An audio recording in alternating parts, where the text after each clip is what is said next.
షేంగ్దానా పొడి తయారీకి కావలసిన పదార్థాలు సిద్ధంగా ఉన్నాయి. ఓకే, అంటే ఇది పల్లీల బొబ్బట్లు అనమాట.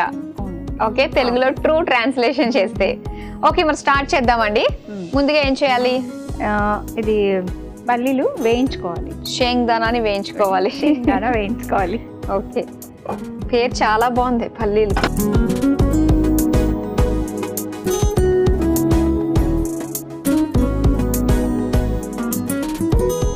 ఇదిగోండి, ఈ వేగేలోపు పిండి తడిపేసుకుంటారా? తడిపేసుకుంటా. ఓకే అండి, ఇదిగో అయితే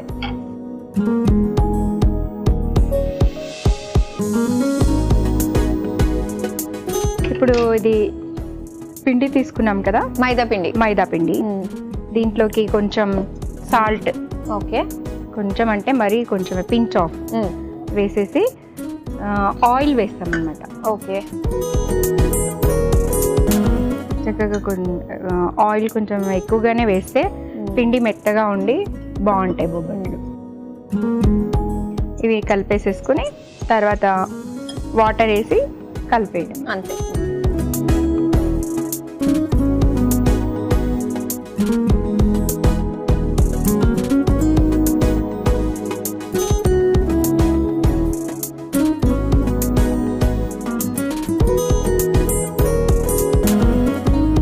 మనకి పల్లీలు కలర్ వచ్చేసిందండి, సరిపోతుందా? సరిపోతుంది. స్టవ్ ఆఫ్ చేసిన తర్వాత దాంట్లోకి కొంచెం సోంపు కొద్దిగా వేసేసి ఒక 2 ఇలాచీ వేసి, ఇది ఎలాగో పౌడర్ చేస్తాం కదా, అవును, దాంతో పాటు అది కూడా పౌడర్ అయిపోతుంది. ఓకే, ఈ పిండి కూడా తడపడం అయిపోయింది, పక్కన పెట్టేసారు. ఇది మిక్సీ పడతారు అయితే? ఇది మిక్సీ పెట్టాలి. నేను తీసేస్తాను.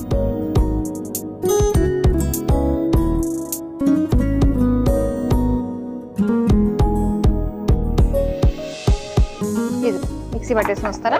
అవును.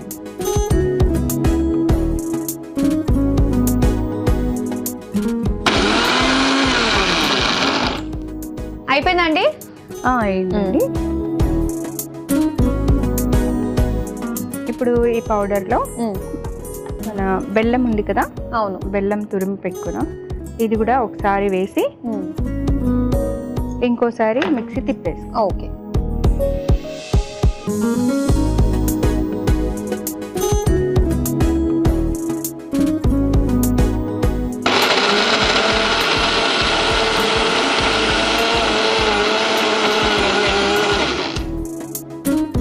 అయిపోయిందా? అయిపోయిందండి.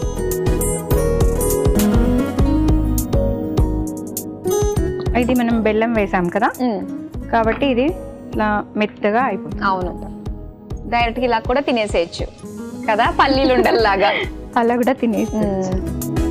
ఇప్పుడు దీన్ని మనం ఒక బౌల్లోకి తీసుకుందాం.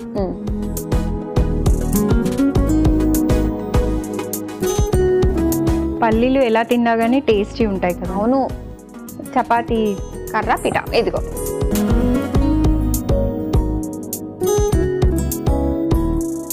ఇప్పుడు మనం పిండి ఉంది కదా,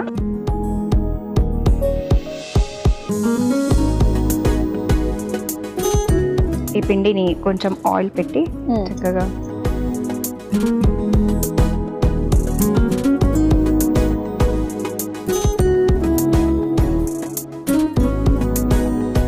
దీన్ని చిన్న చిన్న ఉండలు చేసుకోవాలి.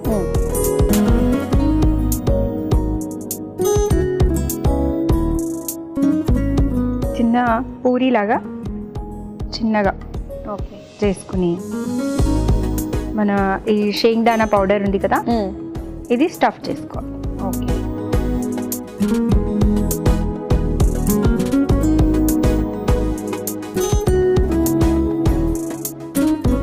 ఇది స్టఫ్ చేసేసుకున్నాం కదా, దీన్ని పిండి పెట్టేసేసుకుని పొడి పిండి ఓకే, చపాతీలాగా ఒత్తేసుకోవడం. ఈ లోపల నేను పెనం వేడి చేయనా?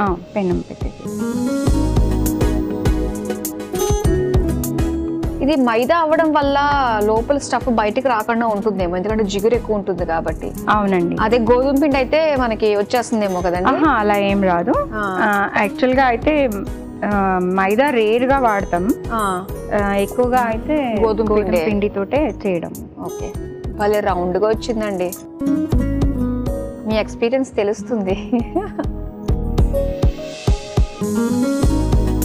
ఇది ఇప్పుడు వేయించేసుకుందామా? పెనం వేడైపోయింది. దీన్ని ఇలా ఓకే, సో ఈ విధంగా నెయ్యి వేసుకుని రెండు పక్కల మనం కాల్చుకోవాలి. సో అనురాధ గారు రెడీ అయిపోయిందా? అవును. చేత్తో భలే ఈజీగా కాల్చేస్తున్నారు. మీ అదే చేత్తో ఇందులో వేసేసేయండి. అది భలే పొంగేయండి, ఎంత బాగున్నాయో. చూసారు కదా, వేడి వేడిగా శేంగదానా పొడి రెడీ అయిపోయింది. మరి దీని తయారీకి కావలసిన పదార్థాలు తయారు చేసే విధానం మరోసారి చూసేయండి. శేంగదానా పొడి తయారు చేసుకోవడానికి కావలసిన పదార్థాలు: పల్లీలు 2 టేబుల్ స్పూన్లు, సోంపు 1/2 టేబుల్ స్పూన్, యాలకులు 2, బెల్లం 1 కప్పు, మైదా పిండి 1 కప్పు, ఉప్పు చిటికెడు. శేంగదానా పొడి తయారు చేసుకునే విధానం: ముందుగా స్టవ్ ఆన్ చేసి పాన్ లో పల్లీలు, సోంపు, యాలకులు వేసి వేయించుకోవాలి. తర్వాత మిక్సీ జార్లోకి తీసుకుని మిక్సీ పట్టుకోవాలి. తర్వాత అందులో బెల్లం వేసి మిక్సీ పట్టుకుని ఒక బౌల్లోకి తీసుకోవాలి. ఇప్పుడు ఒక మిక్సింగ్ బౌల్లో మైదా పిండి, చిటికెడు ఉప్పు, నూనె, నీళ్లు పోసి ముద్దలాగా కలుపుకోవాలి. తర్వాత చిన్న చిన్న ఉండలుగా చేసుకుని చపాతీ పీటపై వేసి పూరిల్లా ఒత్తుకోవాలి. తర్వాత పక్కన పెట్టుకున్న పల్లీలు, బెల్లం మిశ్రమాన్ని అందులో స్టఫ్ చేసి చేతితో క్లోజ్ చేసి పీటపై చపాతీలా ఒత్తుకోవాలి. ఇప్పుడు స్టవ్ ఆన్ చేసి తవ్వ వేడి చేసుకుని ఒత్తుకున్న రోటీ అందులో వేసి నెయ్యితో 2 పక్కలా కాల్చుకొని సర్వింగ్ ప్లేట్లోకి తీసుకుని సర్వ్ చేసుకుంటే శేంగదానా పొడి రెడీ.